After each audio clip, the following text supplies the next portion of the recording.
Welcome to Story Time from Grimm's Fairy Tales, Faithful John.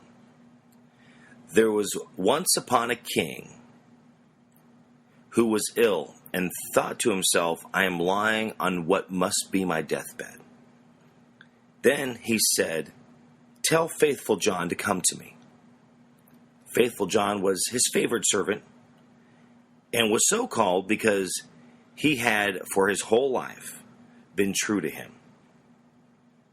When therefore he came to his bedside, the king said to him, Most faithful John, I feel my end approaching, and have no anxiety except about my son.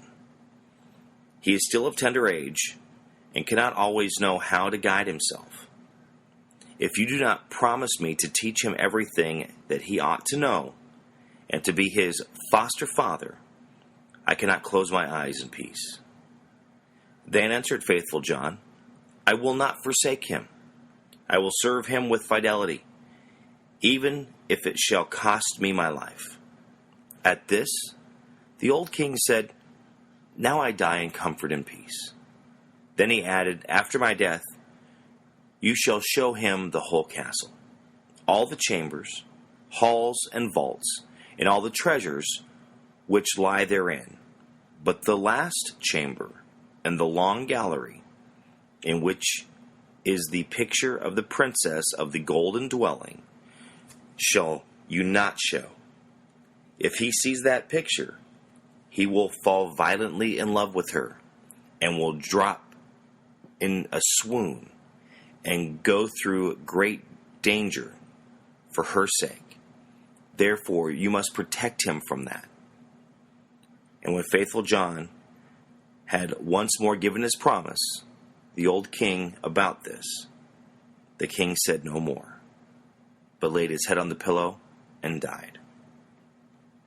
When the old king had been carried to his grave, Faithful John told the young king all that he had promised his father on his deathbed, and said, This will I assuredly keep, and will be faithful to you as I have been faithful to him, even if it shall cost me my life.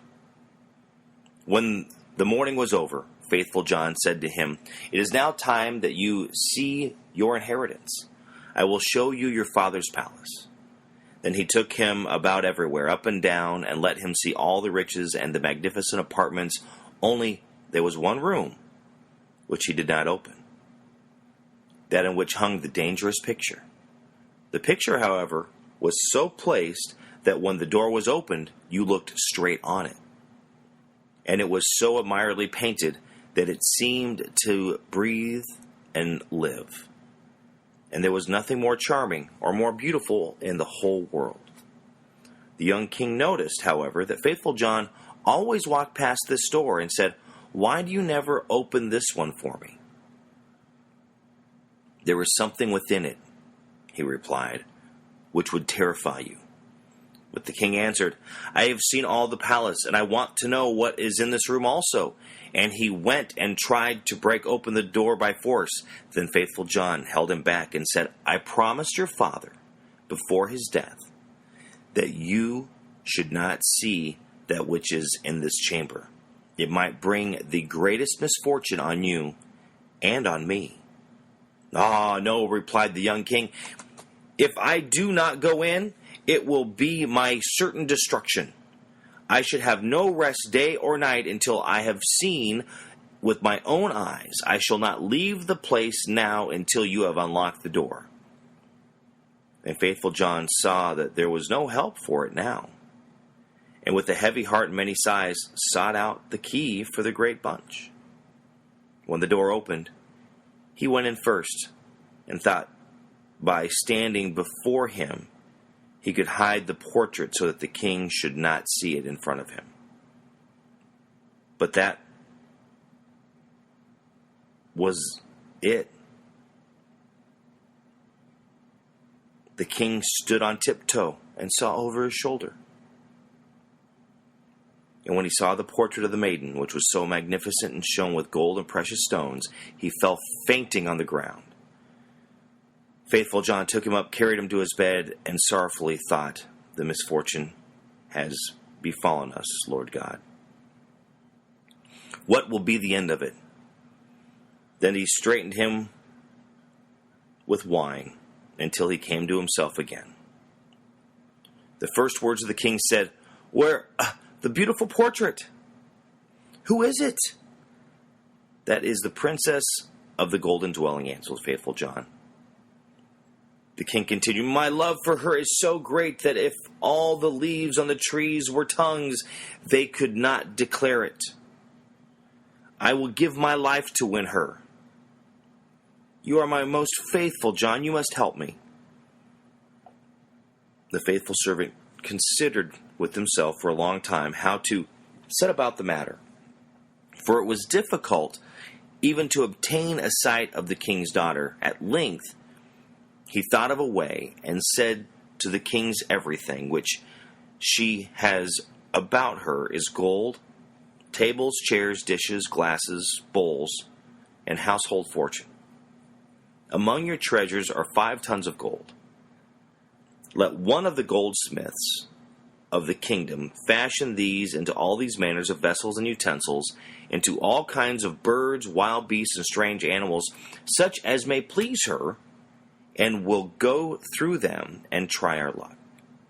The king ordered all the goldsmiths to be brought to him, and they had to work night and day until they had the most splendid things prepared. When everything was stowed on board a ship, faithful John put on the dress of a merchant, and the king was forced to do the same in order to make himself quite unrecognizable. Then they sailed across the sea, and sailed on until they came to the town wherein dwelt the princess of the golden dwelling. Faithful John bade the king, "Stay behind on the ship. Wait for him. Perhaps I shall bring the princess with me," he said. "Therefore, see that everything is in order. Have the golden vessel set out and the whole ship decorated." Then he gathered together in his aprons all kinds of golden things, went on shore, and walked straight to the royal palace. When he entered the courtyard of the palace, a beautiful girl was standing there by the well with 2 golden buckets in her hand, drawing water with them. And when she was just turning around to carry away the sparkling water, she saw the stranger and asked who he was. So he answered, "I am a merchant," and opened his apron to let her look in. Then she cried, "Oh, what beautiful golden things!" and put her pails down and looked at the golden wares, one after another. Then said the girl, "The princess must see these. She has such great pleasure in golden things that she will buy all you have." She took him by the hand, led him up the stairs, for she was the waiting maid. When the king's daughter saw the wares, she was quite delighted, and said, "They are so beautifully worked that I must buy them all from you." But faithful John said, "I am only the servant of the rich merchant. The things I have here are not to be compared with those my master has in the ship. They are the most beautiful and valuable things that have ever been seen made in gold." When she wanted to have everything brought up to her, he said, "There are so many of them that it would require many days to do so, and so many rooms would require to exhibit them, that your house is not big enough." Then her curiosity and longing were still more excited, until at last she said, "Conduct me to the ship. I will go there myself, and behold the treasures of your master." At this, faithful John was quite delighted, led her to the ship, and when the king saw her, he perceived that her beauty was even greater than the picture had represented it to be, and thought no other than his heart would burst in twain. Then she boarded the ship, and the king led her within. Faithful John, however, remained with the helmsman, and ordered the ship to be pushed off, saying, "Set all sail, till it fly like a bird in the air." Within, the king showed her the golden vessels, every one of them, also the wild beasts and strange animals. Many hours by whilst she was seeing everything, and in her delight she did not observe that the ship was sailing away. After she looked at the last, she thanked the merchant and wanted to go home, But when she came to the side of the ship, she saw that it was at high sea, far from land, and hurrying onwards with all sail set. "Oh," she cried in her alarm, "I am betrayed! I am carried away and have fallen into the power of a merchant. I would rather die." The king, however, seized her hand and said, "I'm not a merchant. I'm a king, and of no meaner origin than you are. And I have carried you away with substantially that has come to pass because of the exceeding great love for you. The first time I looked at your portrait, I fell fainting to the ground. When the princess of the golden dwelling heard this, she was comforted, and her heart was drawn to him, so that she willingly consented to be his wife. It so happened, while they were sailing onwards onto the deep sea, that faithful John was sitting on the fore part of the vessel, making music, saw 3 ravens in the air, which came flying towards them. At this he stopped playing and listened to what they were saying to each other, for that he well understood. One cried, "Oh, there he is, carrying home the princess of the golden dwelling." "Yes," replied the second, "but he has not got her yet." Said the third, "But he has got her. She is sitting beside him in the ship." Then the first began again and cried, "What good will that do him? When they reach the land of Chestnut Horse, will leap forward to meet him, and the prince will want to mount it. But if he does not, it will run away with him and rise up into the air, and he will never see his maiden more." Spoke the second, "But is there no escape?" "Oh, yes, if someone else mounts it swiftly and takes out the pistol which he will find in its holster and shoot the horse dead. The young king is saved. But who knows that? And whoever does know it and tells it to him will be turned to stone from the toe to the knee." Then said the second, "I know more than that. Even if the horse is killed, the young king will not keep his bride. When they go into the castle together, a wrought bridal garment will be laying there in a dish, and looking as if it were woven of gold and silver. It, however, nothing but pitch and sulfur. And if he puts it on, it will burn him to the very bone and marrow." Said the third, "Is there no escape at all?" "Oh, yes," replied the second. "If any one with gloves on seizes the garment and throws it into the fire and burns it, then the young king will be saved. But what good will that do? Whosoever knows it and tells him, half his body will become stone from knee to the heart." Then the third, "I still know more. Even if the bridal garment is burned, the young king will still not have his bride. After the wedding, when the dancing begins, the young queen is dancing, she will suddenly turn pale and fall down as if dead. And if one does not lift her up and draw 3 drops of blood from her right breast and spit them out again, she will die. But if anyone who knows were to declare this, he would become stone from the crown of his head to the sole of his foot." When the ravens had spoken all this, they flew onwards, and faithful John had well understood everything. But from that time forth, he became quiet and sad. For if he concealed what he had heard from the master, the latter would be unfortunate. And if he disclosed it to himself, he himself must sacrifice his life. At length, however, he said to himself, "I will save my master, even if it brings destruction on myself." When therefore they came to the shore, all happened as foreseen by the ravens, and a magnificent chestnut horse sprang forward. "Good," said the king, "he shall carry me to my palace," and was about to mount it when faithful John got on it before him, quickly drew the pistol out of the holster, and shot the horse. Then the other attendants of the king were not very fond of faithful John, cried, "How shameful to kill the beautiful animal that was to have carried the king to his palace!" But the king said, "Hold your peace, and let him alone. He is my most faithful John. He knows what good may come of this." They went to the palace, and in the hall there stood a dish, and there lay in a bridal garment looking no otherwise than if it were made of gold and silver.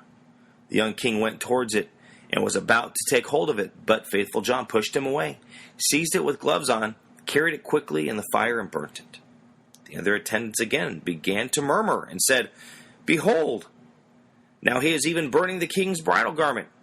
But the young king said, "Who knows what good may have been done?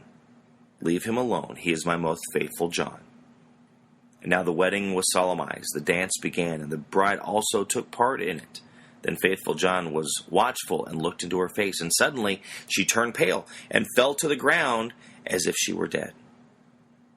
On this he ran hastily to her, lifted her up, and bore her into a chamber. Then he laid her down, knelt, sucked the 3 bloodlets from her right breast, and spat them out. Immediately she breathed again and recovered herself, but the young king had seen this, and being ignorant why faithful John had done this, was angry and cried, "Throw him into the dungeon!" Next morning faithful John was condemned and led to the gallows. And when he stood on high and was about to be executed, he said, "Everyone who has to die is permitted before his end to make one last speech. May I too claim that right?" "Yes," answered the king. "It shall be granted unto you." Then said faithful John, "I am unjustly condemned, and I have always been true to you." And he related how he had hearkened to the conversation of the ravens on the sea, and how he had been obliged to do these things in order to save his master. Then cried the king, "Oh, my most faithful John, pardon, pardon, bring him down." But as faithful John spoke the last word, he had fallen down lifeless and became a stone. Thereupon the king and the queen suffered great anguish. And the king said, "Oh, how ill I have requited great fidelity," and ordered the stone figure to be taken up and placed in his bedroom beside his bed. And as often as he looked at it, he wept and said, "If I could bring you to life again, my most faithful John." Some time passed, and the queen bore twins, 2 sons, who grew fast and were her delight. Once when the queen was at church and the father was sitting with the 2 children playing outside, he looked at the stone figure again, sighed, and full of grief he said, "If I could bring you to life again, my most faithful John." Then the stone began to speak and said, "You can bring me back to life again if you will use the purpose what is dearest to you." Then cried the king, "I will give everything I have in the world." The stone continued, "If you cut off the heels of your 2 children with your own hand and sprinkle me with their blood, I will be restored to life." The king was terrified when he had heard that he himself must kill his dearest children. He thought of faithful John's great fidelity and how he had died for him, drew his sword, and with his own hand cut off the children's heads. And when he had smeared the stone with blood, life returned to it, and faithful John stood once more safe and healthy before him. He said to the king, "Your truth shall not go unrewarded." And he took the heads of the children, put them on again, and rubbed the wounds with their blood, at which they became whole again immediately, and jumped about, and went on playing as if nothing happened. Then the king was full of joy, and when he saw the queen come, he hid faithful John and the 2 children in a great cupboard. When she entered, he said to her, "Have you been praying in church?" "Yes," answered she, "but I have constantly been thinking of faithful John and what misfortune has befallen him through us." Then said he, "Dear wife, we can give him life again, but it will cost us our 2 little sons, whom we must sacrifice." The queen turned pale, and her heart full of terror. But she said, "We owe it to him for his great fidelity." Then the king was rejoiced that she thought as he had thought, and went and opened the cupboard and brought forth faithful John and the children, and said, "God be praised, he is delivered, and we have our 2 little sons again also," and told her how everything had occurred. Then they dwelt together in much happiness until their death. Grimm's Fairy Tales, Faithful John.